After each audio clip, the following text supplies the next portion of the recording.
news is that this season's going to be about the league. How is that going to be? From what you've seen, I guess you guys have seen the script for 2 episodes. Yes. How is that going to be playing into your character from as far as you can tell? Well, I can tell you from a very practical standpoint that, it makes sense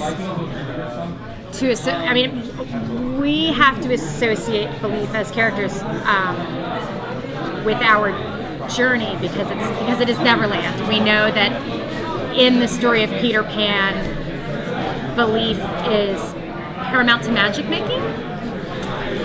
So even on a very surface level, we're addressing that in these first couple of episodes. But I can tell you that Snow's personal journey this season, I believe, is going to be more about, of course, belief in herself and understanding who she is, since now she understands that she is not as definable as she once thought she was, that she's capable of just as much evil as the evil queen, which is going to make her see the evil queen in a new light, but it certainly means that Snow White's going to have to reconcile the two sort of disparate parts of herself in order to be useful to everyone else in this world. And she's going to have to address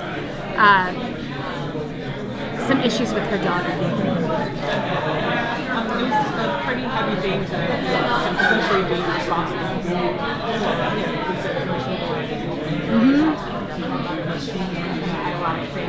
Oh, yes. So, is that something that are you really looking forward to getting into that? Oh my gosh. Yes, this is why I took this job. I'm a Disney-phile and I love shooting a bow and arrow, and who doesn't get swept up in the magic of it all, but really I'm an actress who prefers to analyze relationships and expose flaws and grow and change with a character. And so to have layers this meaty as written by these writers is incredibly inspiring. All I want to do is concentrate on the gray side of Snow, and all I want to do is address the tensions with Emma.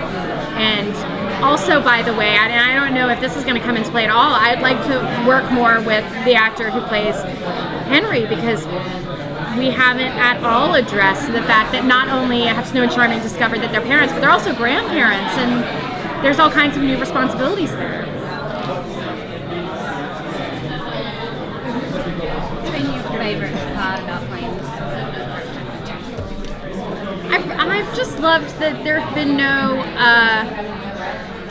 real rules about how to play these characters. We've been given a blueprint and told to run, and it could have been very different. Especially working for Disney, who have the copyright on a lot of these characters, it could have been a very different experience. But this is the first time where princesses have held weapons. Held them. I don't mean just used them. It's the first time that we've been able to depict a princess holding a sword. And it's been incredibly empowering. They've really let us modernize these characters, make them very relatable, and that's really been rewarding. As a big Disney fan, have there been any new interpretations of, kind of established characters that you've been especially excited about, or what are they doing with this character that... I was sure. Sometimes the overlaps are, glorious. I love all the various parts, I guess you could say, that Robert Carlyle has gotten to play in terms of finding out that Rumpelstiltskin is also the Beast. Why not? There's nothing in those stories that doesn't justify that. It seems like it could have been a story loophole, a fairy tale loophole. It totally works. And I'm jealous of it as well. I hope that the rest of us get to, find out that, I don't know, I'd love for Snow to be Tinkerbell, but I can tell you that's probably not going to happen. Well, speaking of Tinkerbell and Peter Pan, so you're heading to Neverland. How much does Snow know about Neverland and that whole? It's a very good question that the actors have all asked ourselves because the creators have let us thus far make our own decisions about that. Last year they gave me a line when Colin's character introduces himself as Hook. The line was "Your Hook," and they let me play it as "Your Hook," and hoping to imply that I had heard of him. And we've decided, I know at least the Charming family have decided that we have absolutely heard tales of the creatures in this world and of some of these characters, but that we haven't ever been there before, and so it's going to be a new sort of terrain for us. There's a lot of interconnectivity like that even audience members could even guess of going through like everybody. Nor us. So is there any one in particular that you thought was kind of like the coolest way of bridging worlds? Yeah. I really loved that. I really loved how we discovered we were tied to Wonderland. I mean, I don't know that I don't know how much my character knows about that bridging, but to find out that Regina's mother became the Queen of Hearts, I thought was pretty badass.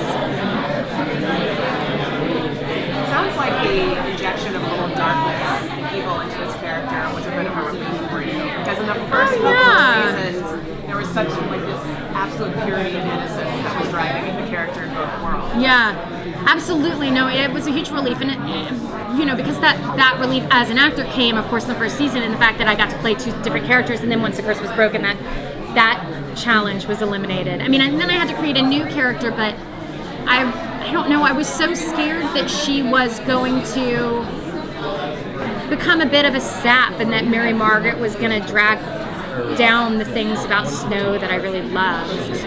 Because I do think that Snow has parts of her that are selfish and impulsive, and I wanted to explore those things, and then Mary Margaret kind of counters those things. So I was really excited to go gray.